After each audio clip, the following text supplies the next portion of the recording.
तो अभी हमने कितने सूत्र कर लिए थे? 6 5 नहीं 5 हुए थे ना? 5 हुए नहीं थे, 6 लेकिन हुए थे। छठे में सिर्फ नाम हाँ, है तो इसको नाम हमने है, नाम। एक्सप्लेन नहीं किया था, तो 6 माने जाएंगे ना। हुँ, तो अथ योग अनुशासनम, हम थोड़ा थोड़ा इसको रिकैप लेते हुए चलेंगे। अथ योग अनुशासनम, अब हम योग के अनुशासन मतलब जो पहले से चली आ रही विद्या है उसका हम उसको सीक्वेंस में करने जा रहे हैं। योगश चित्त वृत्ति निरोध, तो योग क्या है, यहां पर योग का नाम लिया ना, क्योंकि हम योग की ही सीक्वेंस बना रहे हैं तो योग का नाम लिया। तो सेकंड सूत्र में इन्होंने योग को ही बताया कि योग क्या है पहले, तो वो चित्त की वृत्तियों का निरोध करना योग है। और जो ऐसा कर लेता है, तीसरे सूत्र में बताया कि तब दृष्टा जो है, यानी कि जो ये योग की चित्त की वृत्तियों का निरोध कर रहा था, वो अपने ही स्वरूप में स्थित हो जाता है, अवस्थित हो जाता है। और अन्य लोग, ये तो एक ही आदमी था जो कि चित्त की वृत्तियों को निरोध कर रहा था।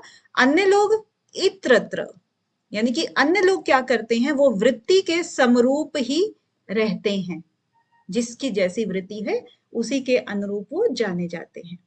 पांचवें सूत्र में जब वृत्ति वृत्ति कर रहे हैं ये, कि वृत्ति का निरोध करना है, जो कर लेता है वो अपने स्वरूप में स्थित हो जाता है, उसके बाद फिर वो बाकी के लोग ऐसे रहते हैं। अब हम वृत्ति की बात करें, लेकिन वृत्ति से पहले देखिए, वृत्ति को भी बहुत बड़ी चीज से हमने कहा है कि वृत्तियां क्या चीज थी, है ना, बताया था ना ये क्या चीज थी, कि चित्त के अंदर विचार आते रहते हैं, वो वृत्ति थी। इससे पहले चित्त था। चित्त में भी हमने जो बोला था कि चित्त के अंतर्गत मन और सब अहंकार और बुद्धि और ये सब चीजें होती हैं। तो चित्त का बेसिकली अर्थ क्या होता है, क्या होता है चित्त, क्योंकि सारा का सारा योग सूत्र जो है ना, चित्त के ऊपर ही टिका हुआ है। यानी कि जो चित्त होता है उसके अंदर दो तरीके से ज्ञान की प्राप्ति होती है।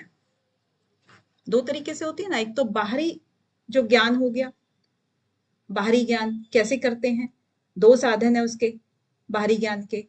जैसे ज्ञानेंद्रियां हो गई, मतलब कोई भी ज्ञान प्राप्त करने के दो साधन हो गए चित्त के अंदर।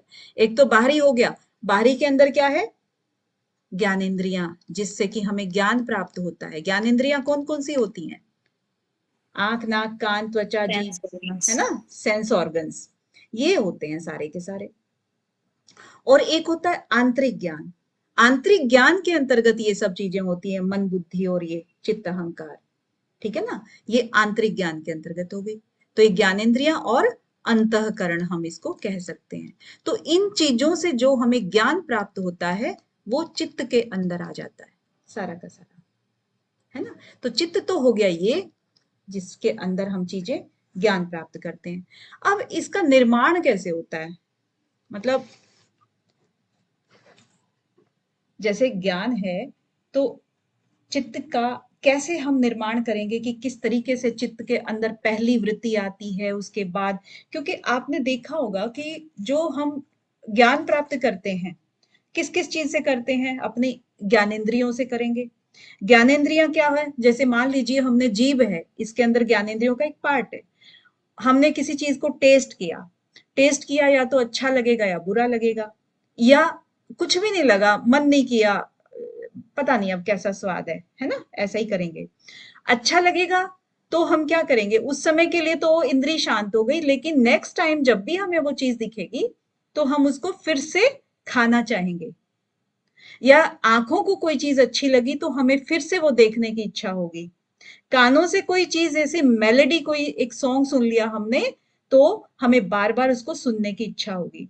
तो कहने का मतलब क्या हुआ, कि जो चीज अच्छी लगेगी उसको हम बार बार करेंगे, और खराब लगेगी उससे हम दूर रहने का प्रयास करेंगे। तो मान लीजिए चित्त का हमने ये बताया था आकार, क्योंकि वृत्ति होती है ना चित्त, कौन सी चीज कब शुरू हुई कब खत्म हुई वो चीज नहीं है। मान लीजिए यहां पर हमने कोई भी चीज को एक बार हमने प्रयोग किया, किसी भी सेंस ऑर्गन से कोई भी चीज को हमने भोग किया, किसी भी चीज का, हमें अच्छा लगेगा तो एक लाइन लगा लीजिए, ठीक है। और फिर अच्छा लगेगा तो थोड़ी सी देर के लिए तो वो इंद्री शांत हो गई, लेकिन अगली बार फिर हमारा उससे संपर्क होगा तो फिर हम उस चीज को लेना चाहेंगे, सुनना चाहेंगे या खाना चाहेंगे या जो भी करना चाहेंगे तो दूसरी बार भोग हुआ, फिर तीसरी बार भोग होगा, चौथी बार होगा, पांचवी बार होगा, छठी बार होगा। तो ये क्या होगा, ये वासना का रूप ले लेता है। वासना इसी चीज को कहते हैं कि अपनी इच्छाओं को आप खत्म नहीं करते हो, आप उसको और बढ़ाते जाते हो, उस चीज को वासना कहते हैं। ठीक है। अब ये आपकी लाइन क्या है, ये डार्क होती चली गई है ना। अब ये वासना क्या है, धीरे धीरे करके आपकी संस्कार में परिवर्तित हो जाएगी, यानी कि इतनी डार्क हो जाएगी, इतनी डार्क हो जाएगी, संस्कार में परिवर्तित हो जाएगी, यानी कि आपकी हैबिट में आ जाएगी ये चीज। क्योंकि बार बार इसी चीज को आपने महीनों सालों और इतने तक यूज किया तो आपकी अब उसको आदत हो गई है। अब आदत हो गई है तो ये आदत, यही संस्कार आपके चित्त के साथ में, शरीर तो छूट जाता है लेकिन अगले जन्म तक भी इनका असर रह जाता है। इसीलिए यही रीजन है कि यहाँ जन्म लेने के बाद भी सभी के हैबिट्स अलग अलग होती हैं, संस्कार क्योंकि उसके पिछले जन्मों के इसमें ऐड होते हैं। ठीक है। तो यहाँ पर चित्त के ऊपर ये संस्कार पड़े रहते हैं जो कि जन्म जन्मांतर तक ट्रेवल करते रहते हैं। तो ये चित्त का निर्माण इस तरीके से होता है। ठीक है। तो यहाँ पर चित्त और वृत्ति दोनों को एक्सप्लेन हो गया है। इसके बाद कहा कि वृत्तियां 5 प्रकार की हैं, 5वें ही सूत्र में बता दिया गया था, जो कि कलिष्ठ होती हैं और अकलिष्ठ होती हैं। कलिष्ठ का मतलब है जो बाधा देती हैं योग मार्ग में, और अकलिष्ठ मतलब जो योग मार्ग में साधक बनती है। इसको हम वृत्तियों के साथ में एक एक करके एक्सप्लेन करेंगे कि कैसे कैसे ये योग मार्ग में बाधक हो और कैसे कैसे ये साधक बनती है। ठीक है। तो अब यहाँ पर छठे सूत्र में बताते हैं कि प्रमाण, विपर्य, विकल्प, निद्रा और स्मृति, यानी कि 5 प्रकार की वृत्तियों के नाम बताए हैं और ये नामों को आगे 7वें सूत्र से हम एक्सप्लेन करेंगे। अभी प्रमाण सबसे पहला जो है ना, ये आ गया प्रमाण जो है, यहां पर 7वें में करेंगे कि प्रमाण, लास्ट में जो इसने लिखा है प्रमाणानि, क्या है प्रमाणानि, प्रत्यक्षानुमानागमा, यानी कि प्रत्यक्ष, अनुमान और आगम, इनको प्रमाण बोला है। ठीक है। अब ये क्वेश्चन एक बन सकता है कि महर्षि पतंजलि ने योग सूत्र में कितने प्रकार के प्रमाण बताए हैं, तो कितने प्रकार के बता दिए, 3 प्रकार के। इसी में निकल गया ना क्वेश्चन, प्रत्यक्ष, अनुमान और आगम। अब इनको भी एक एक करके देख लेते हैं कि प्रत्यक्ष, अनुमान, आगम क्या चीज है। यानी कि जो वृत्तियां थी 5 प्रकार की, उनमें सबसे पहला जो प्रमाण है प्रत्यक्ष, अनुमान और आगम, इनको देखेंगे। हमारे जो दर्शन है उसमें कितने प्रकार के हैं प्रमाण, 8 प्रकार के बताए ना। वृत्ति को एक बार फिर से बताना है जी। वृत्ति देखिए, वृत्ति क्या होती है, वृत्ति का मतलब व्रत, व्रत का मतलब है गोल घेरा, यानी कि कोई भी चीज एक बार अगर आ गई तो दोबारा फिर से आ जाती है। एक तो ये चीज हो गई कि आपका अगर एक विचार आया चित्त के अंदर तो वो सीधी लाइन की तरह से पास्ट नहीं हो जाएगा, वो दोबारा भी आ सकता है, आता है इनफैक्ट। ठीक है। तो वो वृत्ति हो गई। वृत्ति का मतलब है किन्हीं भी विचारों का बार बार उभर के आना। जैसे आपने कोई भी चीज को टेस्ट किया या देखा या कोई चीज अच्छी लगी या बुरी लगी तो आप उस चीज को बार बार भोगना चाहोगे। ठीक है। एक ही बार भोग के नहीं छोड़ दोगे, तो वो वृत्ति हो गई। यानी कि उसकी वृत्ति ही ऐसी है कि बार बार वो काम को सेम रिपीट करता है। आप समझ रहे हैं। योग गुरु जी, आपका नाम क्या है, फतेहपुर योग गुरु।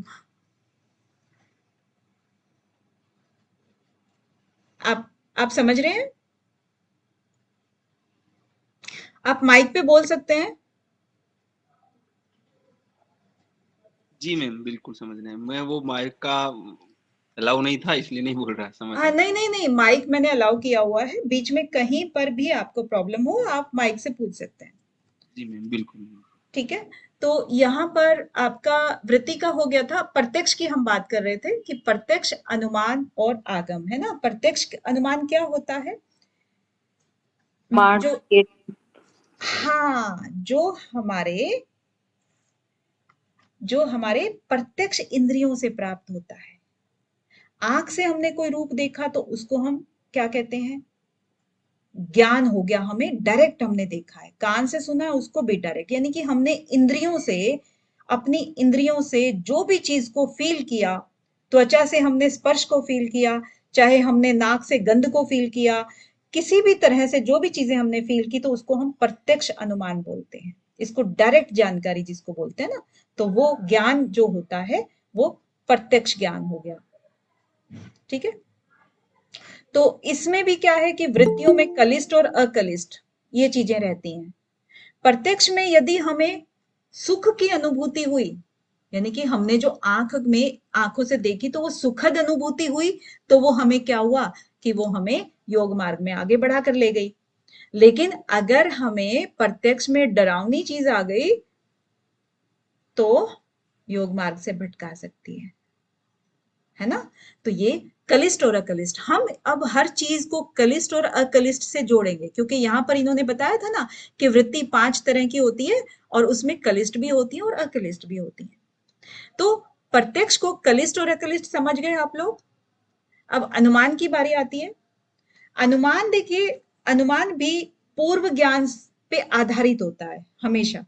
अनुमान हम तभी लगाते हैं ना जब हमें पहले से ज्ञान हो किसी भी चीज का। तो प्रत्यक्ष, अनुमान, आगम, ये जो 3 शब्द हैं, ये हमारे, कौन नहीं मानता है इनको? चार्वाक जो दर्शन है वो केवल और केवल प्रत्यक्ष को मानता है, अनुमान को नहीं मानता है। आगम की तो बात ही नहीं है, वो तो कहते हैं कि भाई जब तक जियो, उधार लेके भी जियो, घी पी के भी जियो, जो भी करना है, ठीक है। लेकिन हाँ, तो वही चीज है। तो वो जो है, यहाँ पर जो बौद्ध दर्शन और जैन दर्शन को देखें तो बौद्ध दर्शन बहुत ही ज्यादा महत्वपूर्ण आता है अब इसके आगे, क्योंकि प्रत्यक्ष और अनुमान दोनों को मानता है और ज्ञान के साधन के रूप में मानता है। यानी कि ये ज्ञान के साधन है, आप चाहे प्रत्यक्ष रूप में उसको देखो या अनुमान करो, क्योंकि जो भी हमने देखा सुना होता है उसी के आधार पे हम अनुमान लगा सकते हैं, राइट। तो इस तरह से अनुमान का ज्ञान भी बहुत बड़ा साधन है। अनुमान का मतलब क्या होता है? जो पहले अनु का मतलब, अगेन देखिए, अनु बहुत बार बार आएगा आपका, तो अनु के ऊपर आपको जो है ना खास ध्यान देना है। अनु का मतलब क्या था? जो पहले से है, ठीक है। और मान मतलब जो ज्ञान को कह सकते हैं, यानी कि जो ज्ञान पहले से है उसी को हमने माना है, अनुमान। ठीक है, जैसे आग और धुएं की बात करें कि जहां पर अगर आग और धुएं का संबंध होता है, धुआं दिखेगा तो वहां अनुमान लगा लेते हैं कि आग होगी, क्योंकि हमने अक्सर यही देखा है कि जब भी हम आग जलाते हैं तो धुआं निकलता है। हर चीज में ये फिट नहीं बैठता है, लेकिन आम तौर पर ये तो आजकल फिट नहीं बैठता ना। टेक्नोलॉजी इतनी बहुत बड़ी हो गई है कि गैस जलने लगी है, गैस जब आग हम जला रहे हैं, खाना बना रहे हैं, लेकिन धुआं नहीं होता है। लेकिन ये टेक्नोलॉजी पहले तो नहीं थी ना, तो पहले के अनुसार जब भी आग जलेगी तो धुआं निकलेगा। तो आग और धुएं का संबंध हो गया जैसे, तो वह अनुमान के आधार पे है, तो उसमें सटीक बैठती है चीजें। इसके बाद आता है आगम। आगम मतलब आने वाला चीज है, आगम प्रमाण मतलब, जो आगम का मतलब है शब्द प्रमाण, इसको दूसरे नाम से भी बोलते हैं।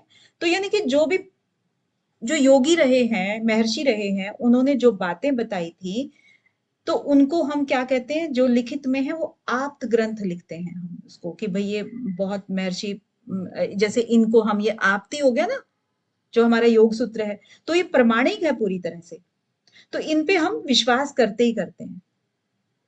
तो हर धर्म में अपने अपने ग्रंथ होते हैं, सबके अपने अपने सूत्र होते हैं, श्लोक होते हैं, तो सब अपने अपने, उसकी आस्था भी होती है, निष्ठा भी होती है, सब कुछ होता है।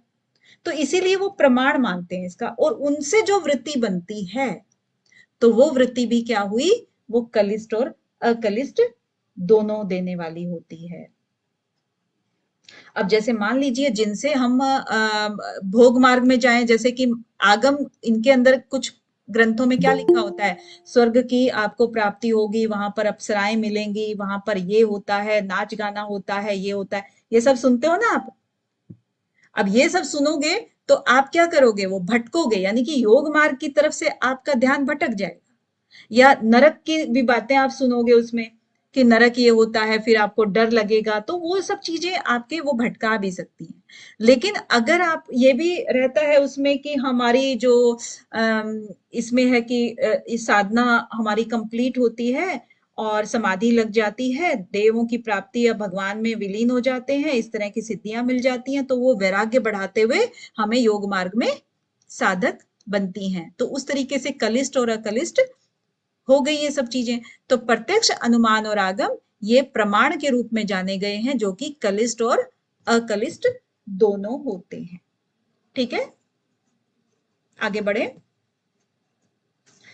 अब आता है विपर्य। विपर्य क्या होता है? विपर्य का मतलब, जैसे कि आप सबने देखा ही होगा, विपर्य का मतलब उल्टा, है ना, मिथ्या ज्ञान जिसको कह सकते हैं। विपर्यो मिथ्या ज्ञानम अतद रूप प्रतिष्ठम। अब यहां पर ना थोड़ा सा संधि विच्छेद करके नीचे लिखा ही हुआ है, फिर भी आप ध्यान से देखना कि विपर्यो मिथ्या ज्ञानम, ज्ञानम ये आधा म है, यहां पर ये देखेंगे, है ना, और फिर म जो आधा म है इसके बाद ये अ बच गया है, तो अतद, एक होता है तद, तद मतलब उसी रूप में प्रतिष्ठित, और अ पहले लग गया है तो मतलब उसी रूप में प्रतिष्ठित नहीं है, तो इसे पहले अ लग गया है। ठीक है, तो यहां पर थोड़ा सा डिफरेंस देखना, इससे मीनिंग जो है आपका क्लियर हो जाएगा। तो विपर्यो मिथ्या ज्ञानम अतद रूप प्रतिष्ठम, यानी कि जो हम देखते हैं कि जो चीज अपने रूप में प्रतिष्ठित नहीं है, ऐसा मिथ्या ज्ञान विपर्य कहलाता है। पूरे इसका सूत्र का अर्थ एक बार को ये ले लेते हैं हम, कि जो भी चीज अपने रूप में प्रतिष्ठित नहीं है लेकिन वो आभास होता है, वो विपर्य ज्ञान हो गया। ठीक है, अब धीरे धीरे करके हम इसका वो करते हैं कि और एक्सप्लेनेशन, जैसे कि मान लीजिए एग्जाम्पल, फॉर एग्जाम्पल सांप और रस्सी की बात करते हैं, जो कि बहुत ही फेमस एग्जाम्पल है, ग्रंथों में ये चीजें लिखी हुई है ना इन एग्जाम्पल के साथ में, तो वो ज्यादा ठीक रहती हैं। अब अंधेरे में अगर कोई भी गया, वहां पर रस्सी पड़ी हुई है और उसने एकदम अचानक से सांप समझ लिया, तो वो क्या हुआ, मिथ्या ज्ञान हो गया, क्योंकि जब रोशनी होगी तब उसको पता लगेगा कि ये सांप नहीं था, ये तो रस्सी थी। तो वो जो चीज है ही नहीं, हम वो चीज समझ लेते हैं अज्ञानता से, तो ऐसे ज्ञान को मिथ्या ज्ञान कहते हैं। ठीक है, जैसे कि समुद्र में जब हम जाते हैं तो बीच बीच में हमें क्या लगता है कि चांदी जैसी कोई चीज चमक रही है, लेकिन एक्चुअल में वो और ही होती है, सीप होती है, कुछ और होता है, तो वो भी एक मिथ्या ज्ञान हो गया। तो इसी तरह से किसी भी चीज का जब हम आभास कर लेते हैं जो कि वो चीज होती ही नहीं है, तो वो कल्पना मात्र लगती है और हम माया में जी रहे होते हैं कि ये माया है। माया का मतलब क्या हुआ कि पर्दा पड़ गया है हमारी बुद्धि पर।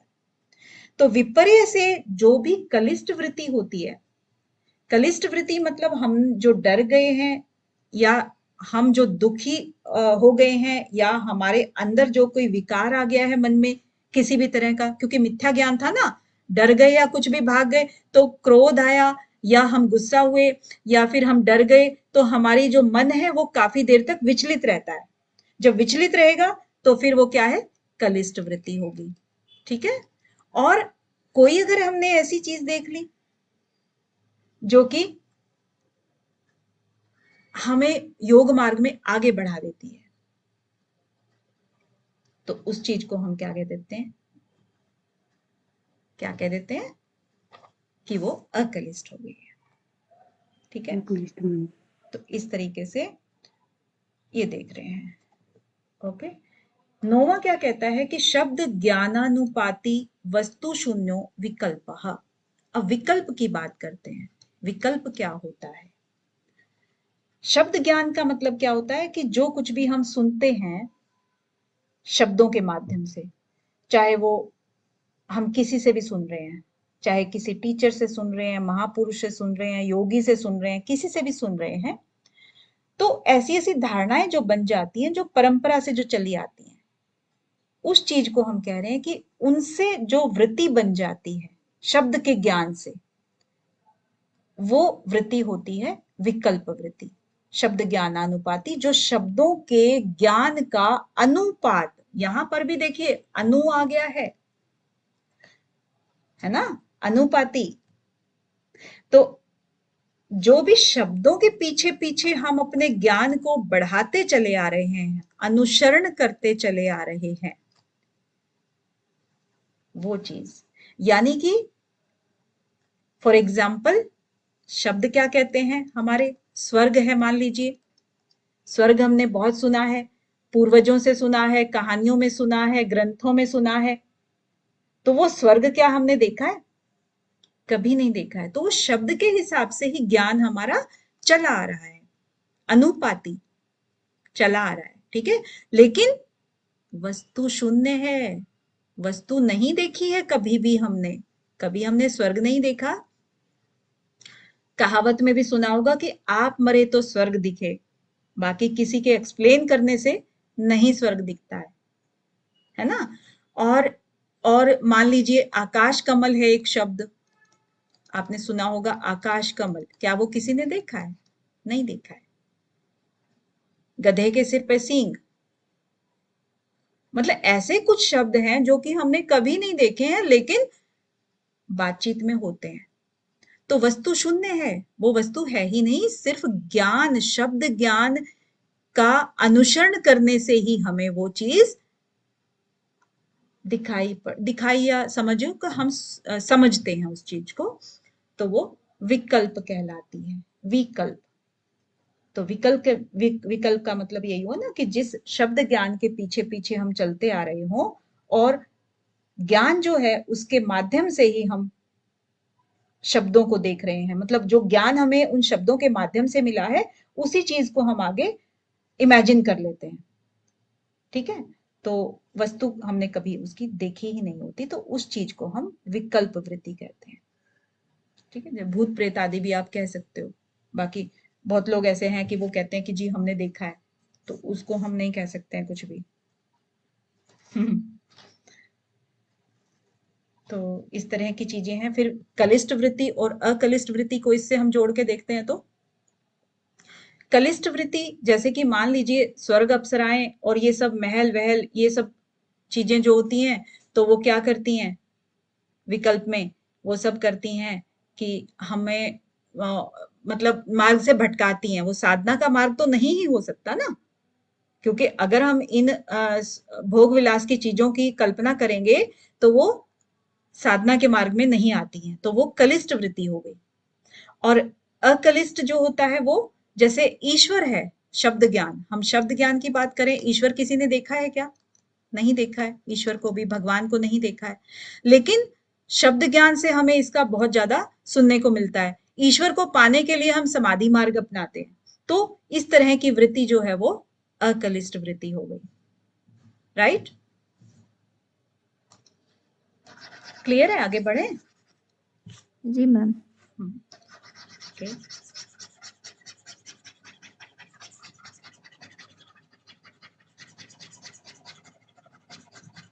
जहां भी कोई भी आपको शंका हो आप पूछ सकते हैं। मैम एक चीज और, ये जो भी अभी बताएं ये 3 का, इसको एक बार 1 लाइन में क्या बोलेंगे वो बता दीजिए, कॉन्सेप्ट क्लियर हो जाएगा, मीन्स कि उससे हम बाकी चीजों को जोड़कर समझ सके। किन का पूछ रहे हैं आप मृणाल जी? जैसे मैम की विकल्प हुए हाँ और ये प्रमाण हुए, तो प्रमाण के तीनों को, जैसे कि प्रमाण हुआ, हाँ प्रत्यक्ष प्रमाण है तो इंद्रियों द्वारा सीधा जानने वाली चीज जो भी है, हाँ बिल्कुल। हाँ, तो ऐसे एक वन लाइन में होगा तो हम उससे जोड़कर और बाकी चीजें समझ सकेंगे। तो वैसे एक बार फिर से रिपीट कर दीजिएगा सब कुछ वन लाइन में। हाँ 11 तक एक बार मैं कर दूं, क्योंकि ये हमारे 5 वृत्तियां बताई थी ना, तो पांचों को एक्सप्लेन कर देते हैं एक बार, जी मैम, उसके जी बाद मैम, फिर रिकैप करेंगे ना इसका, जी मैम। तब सीक्वेंस बन जाएगा। अभी क्योंकि 11 तक आज करेंगे और 12 तक भी कर सकते हैं, जैसे भी करेंगे। तो क्योंकि आज हमने क्या किया था ना, प्रमाण विपर्य विकल्प निद्रा स्मृति, छठे सूत्र में आप देखेंगे प्रमाण विपर्य, प्रमाण 1 है, विपर्य 2 है, विकल्प जो है वो तीसरा नंबर है, और निद्रा चौथा नंबर है, और स्मृति जो है वो 5वां नंबर है। ठीक है, तो 5 को हमने 1, 2, 3, 4 और ये 5, ठीक है। ये सारे के सारे अगर आप कलर सीक्वेंस भी देखोगे तो इस सारे के सारे क्या है, वृत्तियां हैं, वृत्तियों के नाम ये ऊपर दिया भी हुआ है। ठीक है, तो यहां पर 11 तक आपको एकदम सीक्वेंस बन जाता है याद करने के लिए। अभी जो हमने किया था विकल्प, अब हम एक बार ये कर लेते हैं निद्रा। निद्रा है ना नेक्स्ट, चौथा जो वृत्ति है वो निद्रा है। जी मैम। निद्रा को देखते हैं, निद्रा क्या कहती है। अभाव प्रत्यालंबना वृत्तिर निद्रा, है ना, अभाव प्रत्यालंबना वृत्तिर निद्रा, अभाव प्रत्यय आलंबना वृत्तिर निद्रा। थोड़ा सा इसको संधि विच्छेद करके भी पढ़ेंगे और रनिंग में भी पढ़ेंगे। अभाव क्या होता है, अभाव का मतलब है किसी चीज का भाव न होना, है ना, अभाव, भाव न होना, भाव का मतलब है कि किसी चीज की अनुपस्थिति, भाव ही नहीं है कोई भी, ना पॉजिटिव है ना नेगेटिव है, कोई भी चीज है ही नहीं, जैसे तो कोई भी चीज का की अनुपस्थिति हो गई, है ना, वो चीज अभाव हो गया। प्रत्यय क्या होता है, प्रत्यय मतलब देखिए, प्रत्यय इस योग सूत्र में बहुत बार आता है, बहुत बार, इसके अनेक अर्थ निकलते हैं, लेकिन जिस सूत्र में जो भी चीज के लिए बोला जाता है तो वो अर्थ हमें उसी हिसाब से लेना पड़ता है। जैसे प्रत्यय का अर्थ जो है ना, विचार है, धारणा है, वृत्ति है, ज्ञान है, चित्त वृत्ति है, जिस तरह की भी भाव जिस सूत्र में चल रहा होता है ना, वो हमें लेना होता है। तो इसमें 2-3 कई तरह की चीजें हैं जो समय समय पर आपको बताऊंगी कि प्रत्यय क्यों लिखा जाता है, और बाकी और भी चीजें हैं। तो जैसे प्रत्यय हो गया ना, अब यहां पर प्रत्यय, चलिए मैं बता ही देती हूँ प्रत्यय क्यों लिखा होगा इन्होंने। यहां पर क्या है, वृत्ति जो है ना, वृत्ति, जो महर्षि पतंजलि हैं, कोई भी सूत्र लिखे हैं उन्होंने, तो एक ही शब्द का प्रयोग वो 2 बार नहीं करते हैं किसी भी सूत्र में। और दूसरी बार क्योंकि उनको शब्द को चेंज करना है, जैसे यहाँ पर वृत्ति लिखा था इन्होंने, और यहाँ पर हम क्या करेंगे, इसका जो ज्ञान है, वृत्ति है, उसको हम देखेंगे कि अभाव प्रत्यय, किसी भी वृत्ति की का अभाव, यहाँ पर इसको अगर हम कहते हैं कि इसका अर्थ वृत्ति है, तो उस वृत्ति का अभाव जो होता है, तो यहाँ पर ऑलरेडी इन्होंने वृत्ति लिखा हुआ है, तो 2 बार वृत्ति का प्रयोग वो नहीं करना चाहते, इसीलिए उन्होंने यहाँ पर प्रत्यय लिख दिया है। ठीक है, अब प्रत्यय का मतलब समय समय पर मैं बता रही हूँ ना कि अलग अलग अर्थ ये देते हैं। तो अभाव प्रत्यय आलंबना, अभाव का मतलब अभी आपको बता ही दिया है, प्रत्यय का मतलब भी बता दिया है अब तो, और आलंबन का मतलब होता है सहारा लेना, आलंबन करना किसी भी चीज का, यानी कि सहारा लेना। और वृत्ति का मतलब क्या होता है कि जो विचार होता है, अभी जैसे वृत्ति को एक्सप्लेन करते हुए हम कह रहे थे कि कोई भी तरह का विचार है, दशा है, मन की स्थिति है, उस चीज को वृत्ति कहते हैं। और निद्रा, निद्रा का मतलब है नींद, यानी कि नींद का मतलब क्या हुआ, विचारहीन स्थिति, जहां पर कोई विचार नहीं पनपता है। अब इसमें भी एक तो नींद होती है और एक होता है स्वप्न।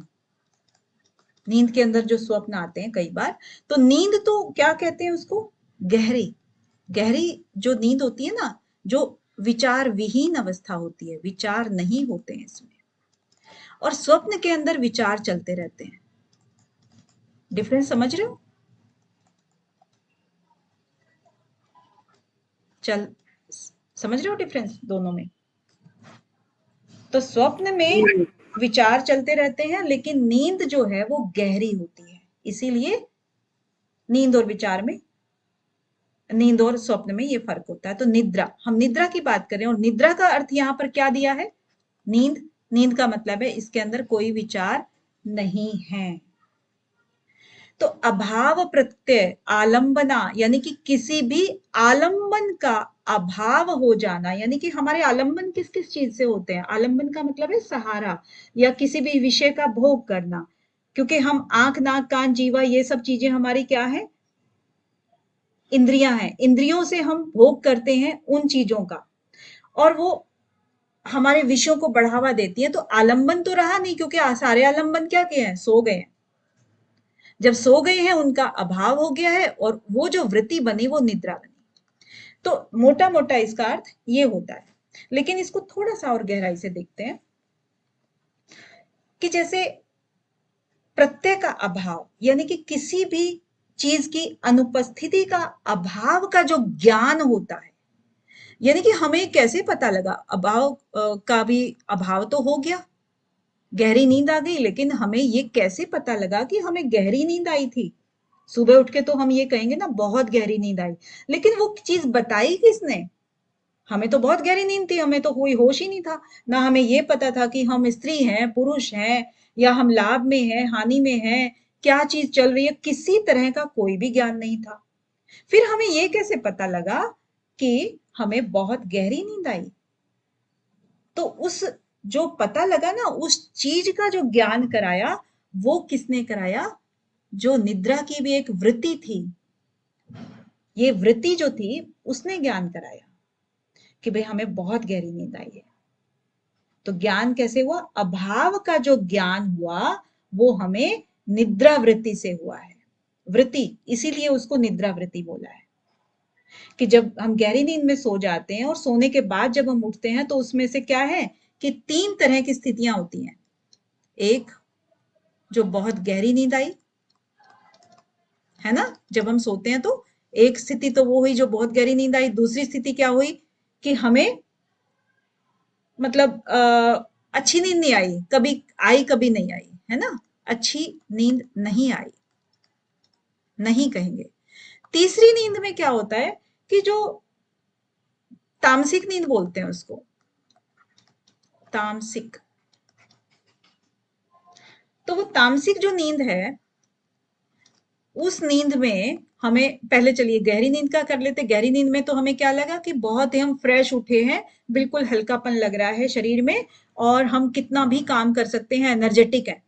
लेकिन जो दूसरी कंडीशन है अच्छी नींद नहीं आई, उसमें हमें लगता है कि थोड़ा थोड़ा ठीक है, थोड़ा थोड़ा नहीं है, मतलब ज्यादा अच्छा नहीं लग रहा, मन उदास उदास है, ये है वो है, ऐसा करके। लेकिन तीसरी नींद में जो तामसिक नींद होती है, उसमें चाहे हम 6-7 घंटे सो जाएं, सो भी चुके हैं, लेकिन उसके बाद भी, उठने के बाद भी भारी भारी लग रहा है, भारीपन लग रहा है, लगता है फिर सो जाएं।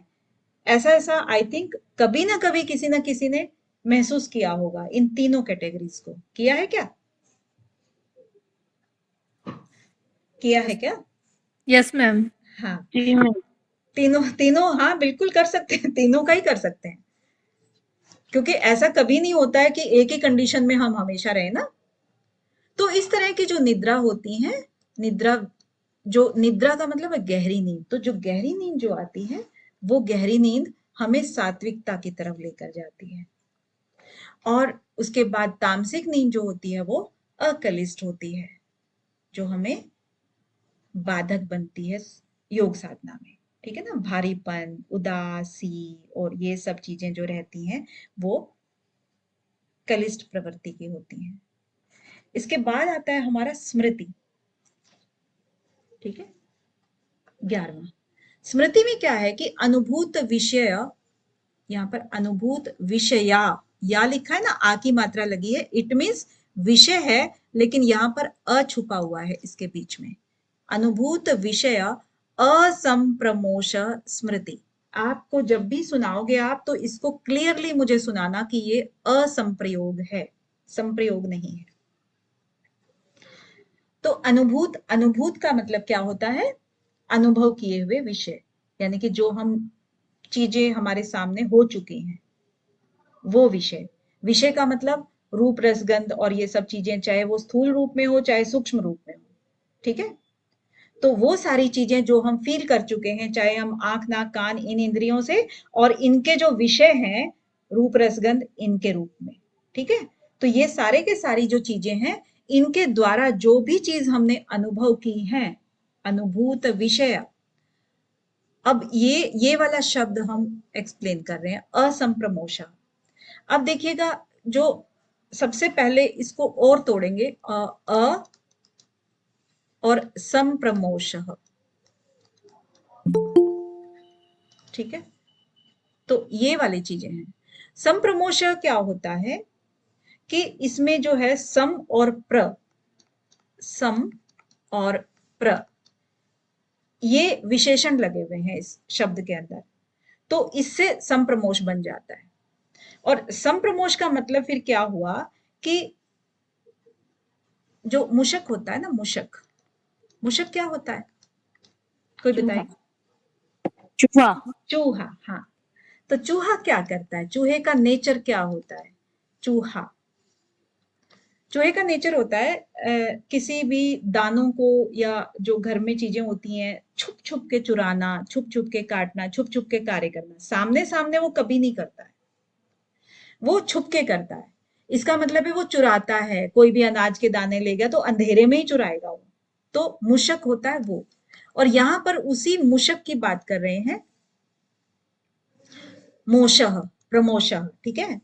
तो प्र का मतलब है, प्र इसने क्या है, प्रत्यय लगा दिया है, तो इससे विशेषण जो लगाया है, तो ये जो चीज है कि इसने चूहे की तरह से कोई भी चीज को अच्छी तरह से चुरा लेना, संप्रमोशः का मतलब ये हुआ, ठीक है। संप्रमोशः, मूषक की तरह से, मूषक के समान चीजों को चुरा लेना।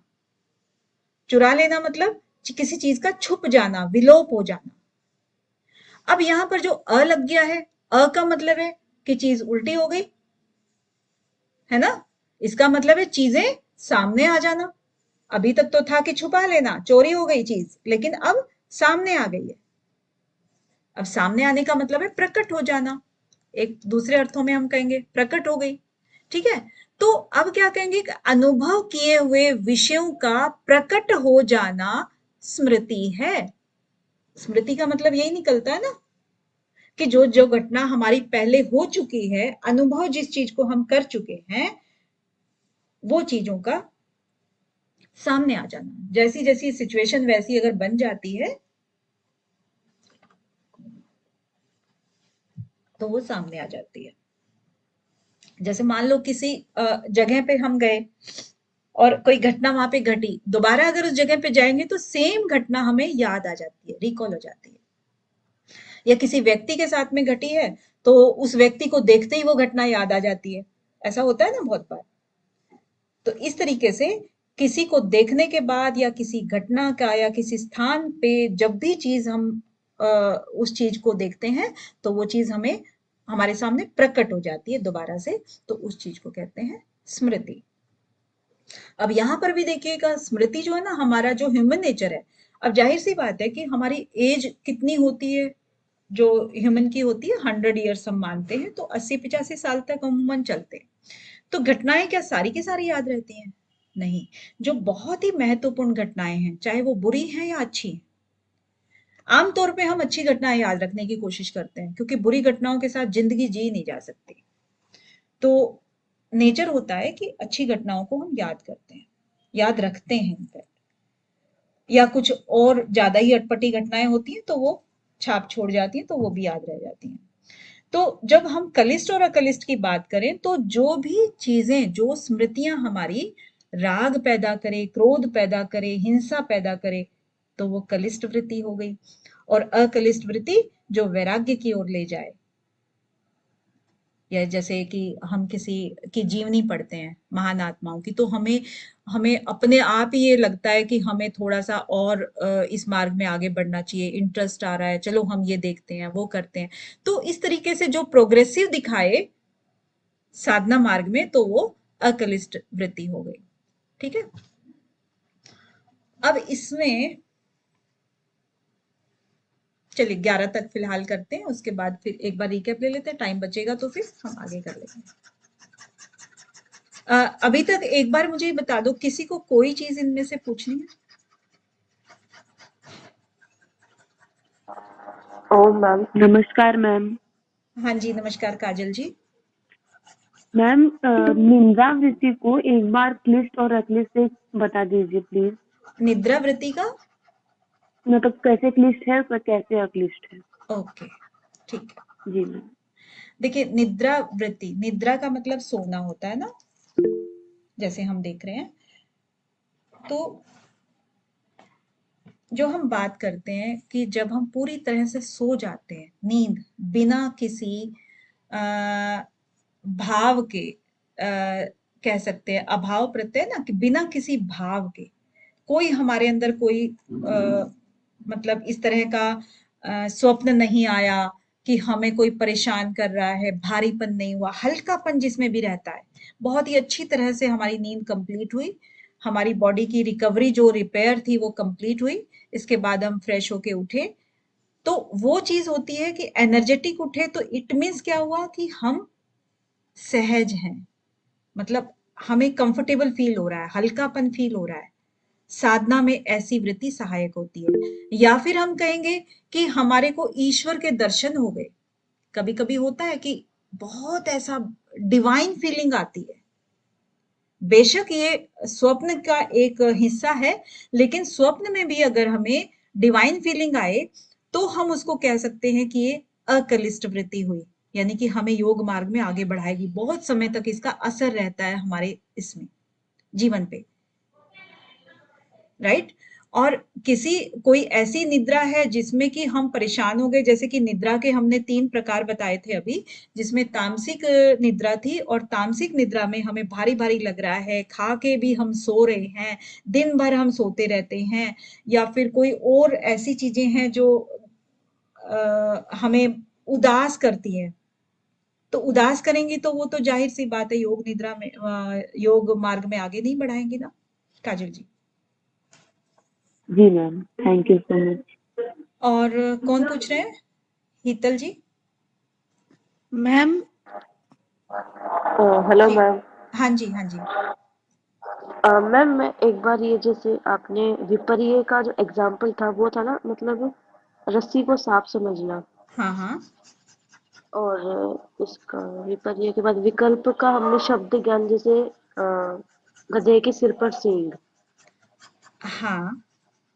अच्छा, अब मैम मैं ये उदाहरण में नॉट थोड़ा सा ओनली ये, स्पष्ट। नॉट ओनली ये, आपका स्वर्ग नरक भी हैं जो शब्दों से ही ज्ञान हो रहा है, और आपका आकाश कमल है, बहुत सारे एग्जाम्पल्स हैं जिसको कि आप सिर्फ कहानी, कथा कहानियों में सुनते हो, भूत प्रेत भी है। मैम ओके मैम मैम, तद का मीनिंग उदाहरण सिमिलर होता है। किसका? तद सॉरी, तद, अतद्रूप अतद, प्रतिष्ठम अतद, हाँ, अतद मतलब जैसे कि आपका यहाँ पर था डिसिमिलर। ना, हाँ, उस रूप में प्रतिष्ठित ना होना, जैसे तद, तद का मतलब क्या होता है? उसके रूप में, यानी कि जो चीज है, जैसे रस्सी थी ना, ये वाली रस्सी थी, लेकिन तद, रस्सी है तो रस्सी के रूप में ही हम उसको देखें अगर, तो वो चीज नहीं है। अतद यानी कि उस रूप में प्रतिष्ठित नहीं है। अ का मतलब उल्टा हो गया है कि उस रूप में प्रतिष्ठित नहीं है, मिथ्या ज्ञान करा रही है वो हमें। तो अ लग गया है, तद मतलब उस रूप में प्रतिष्ठित नहीं है। रस्सी को हम रस्सी ही समझें तब तो ठीक है, लेकिन रस्सी को हमने सांप समझ लिया, यानी कि उस रूप में प्रतिष्ठित नहीं हुआ ये, अतद। ठीक है मानसी जी? जी मैम, जी मैम। और कोई? Hello ma'am. जी आशा जी। मैम, आगमा का एग्जाम्पल क्या होगा? वर्ड जो है ना, हमारे जो पुराने जो ग्रंथ वगैरह लिखे हुए हैं उनका जो ज्ञान होता है वही होता है आगमा? हाँ, आगम मतलब हाँ बिल्कुल, शब्द प्रमाण जैसे होते हैं ना, ये या जो योग सूत्र है ये एक तरह से शब्द प्रमाण ही है हमारा। और मैम, अनु का मतलब फिर से देखना। अनु का मतलब जो पहले से चला आ रहा है, ओके अनुसरण मैम। करना है ना, हम ओके मैम। किसी चीज के अगर हम अनुसरण करते हैं जो पहले से चली आ रही चीज है। Yes ma'am. Ma'am, one more question ma'am, आपका टेलीग्राम का मुझे फिर से मिलेगा? मैं लास्ट क्लास में थी नहीं और मैंने देख भी नहीं पाई मैम आप। आशा जी बोल रही हैं। Yes ma'am. टेलीग्राम का सर ने लिंक। भेजा था ना, सबको लिंक भेजा होगा शायद। Okay ma'am. फिर भी आप अगर टेलीग्राम पे हैं ना, तो यस। मुझे एक बार हाय कर दीजिए, तो मैं आपको ऐड कर दूंगी। Okay ma'am, thank you. ठीक है, तो इसके आगे और अभी करना है, आप बताएं अगर आप झेल यस पाए। मैम। Yes ma'am. अगर आप झेल पाए तो हम कर लेते हैं, इसमें कोई दिक्कत नहीं है। बताइए, जी मैम, करना है। क्योंकि मेन है आप लोगों को ही करना है, याद करने। देखिए जितना हम करेंगे संडे को सारा सुनेंगे हम। मैम मैम मुझे भी कल कुछ पूछना है। हम कल करें क्या? कल वो कल तो होगा। नहीं, कल तो नहीं करेंगे, आज फ्राइडे है ना, तो नहीं, परसों। आई मीन नेक्स्ट क्लासेस यहाँ तक एक टॉपिक कंप्लीट हो जाता है तो उसको हम हाँ, रिवाइज कर लेंगे अच्छे से। आप कर सकते हो। तो हम फिर ठीक है, संडे को 4 बजे हम लोग सबसे सुनेंगे और सभी अपने कैमरास को ऑन करेंगे, राइट? एक बार रिकैप ले लेते हैं इससे पहले, चलने से पहले। देखिए, अथ योग अनुशासनम, सबसे पहले अनुशासन का जो है, योग के अनुशासन का वो करते हैं, सीक्वेंस वो बताते हैं कि चलो हम योग देखते हैं कैसे करना है। इसके बाद योग क्या है ये बताया गया है, चित्त की वृत्ति का निरोध करना योग है। और उसके बाद तदा दृष्टु, जब चित्त की वृत्तियों का निरोध होता है तब दृष्टा अपने स्वरूप में, स्वरूप अपने रूप में अवस्थित हो जाता है। लास्ट में जब आलंबन होता है ना, शुरू शुरू में हम स्थूल उस पे करते हैं, उसके बाद धीरे धीरे करके हम अपनी ही आत्मा पे आलंबन करते हैं, तो वो अपने ही स्वरूप में स्थित हो जाता है। इट मीन्स वो केवल रह जाता है, केवल को ही कैवल्य कहा गया है। ठीक है, तो इसको तो कैवल्य मिल गया जिसने कि चित्त की वृत्ति का निरोध किया। अब बाकी के लोग इत्रत्र, यानी कि बाकी के लोगों का क्या है, वो वृत्ति के समरूप ही दिखाई पड़ते हैं, यानी कि वृत्ति के समरूप ही वो रहते हैं। वृत्ति के समरूप मैम कैसे? हाँ जी सॉरी बताइए। To disturb you ma'am. Ma'am जो ये चौथा सूत्र है, वृत्ति सारूप्यम हाँ मित्रत्रम, हाँ मैम इसको मैम थोड़ा सा वापस एक्सप्लेन करेंगे? हाँ, बिल्कुल करेंगे, जितनी बार पूछोगे उतनी बार करेंगे, कोई दिक्कत नहीं है। वृत्ति सारूप्यम इत्रत्र, यहाँ पर ऊपर देखेंगे तो आपको वृत्ति सारूप्यम मी लिखा है ना, तो ई है, ई और इसको मिला करके ये मी बना हुआ है, ठीक है, लेकिन यहाँ पर संधि विच्छेद करके ये लिखा है। तो वृत्ति, वृत्ति का मतलब आपको बताया ही था कि जो मनुष्य होता है, पुरुष होता है, और पुरुष का मतलब यहाँ पर पुरुष मतलब मेल से नहीं है, यहाँ सारे ही पुरुष हैं जो भी आत्माएं हैं। तो यहाँ पर क्या है कि जिसकी वृत्ति जैसी होती है, वृत्ति मीन्स उसका स्वभाव हम कह सकते हैं। अभी अभी वृत्ति का मतलब जो बताया था ना, वृत्ति का मतलब है एक वृत्त में घूमने वाली कोई भी चीज। जैसे कि आपको क्या कहा था, चित्त का निर्माण कैसे होता है, वृत्तियों से होता है। चित्त वृत्ति, चित्त के अंदर जितनी भी वृत्तियां हैं, और वृत्ति का मतलब है कैसे निर्माण हुआ, जैसे आपने किसी एक चीज को अच्छी लगी, बुरी लगी, फिर बार बार उसको देखा, बार बार उसको भोगा, वो वासना में परिवर्तित होगी, वासना से फिर वो जो, वासना मीन्स हैबिट, आपकी कोई भी आदत है उसको कहेंगे। आदत हुई, तो आदत हुई तो क्या हुआ, आपकी वैसी वैसी क्या बन गई, वृत्ति बन गई है। यानी कि किसी की भी जो आदत है, मान लीजिए डांटने की आदत है किसी की, तो हम उसको कहेंगे यार ये तो डांटता रहता है हमेशा, मतलब इसके सामने क्या बोलना। या जल्दी से पूछो, ये शॉर्ट टेम्पर्ड है ना। या फिर हम किसी से सलाह लेने जाते हैं, कोई बुद्धिमान है तो उसको कहेंगे यार उसको पता होगा, और आप उससे पूछ सकते हो। तो उस तरह की वृत्तियां, जिस वृत्ति की वृत्ति जैसी होगी वो उसी तरह से जाना जाएगा। वृत्ति सारूप्यम, उसके साथ, उसके रूप में ही, उसके जैसी ही दिखाई पड़ते हैं। जिसकी जैसी वृत्ति होगी वो उसी के जैसा दिखाई पड़ेगा। जैसे क्रोधी होता है ना, किसी आदमी को हम कह देते हैं बड़ा क्रोधी आदमी है, बड़ा सौम्य है, उसका नेचर बड़ा सौम्य है ना। और कोई नरम दिल का है, कोई गरम दिल का है, ऐसे ऐसे करके हम बहुत सारे किसी किसी को टाइटल देते रहते हैं। ठीक है, तो बाकी के इत्रत्र, यानी कि इत्रत्र मतलब अन्य लोग, अन्य लोग हम कह देते हैं। जो अन्य हैं वो वृत्ति के समरूप दिखाई पड़ते हैं। ठीक है, ये तो यहाँ पर दृष्टुत हो ना, ये इसने चित्तवृत्ति का निरोध किया था इसलिए इसको कैवल्य मिल गया, लेकिन बाकी के जो अन्य हैं वो वृत्ति के समरूप दिखाई देते हैं। आशा जी, क्लियर हुआ?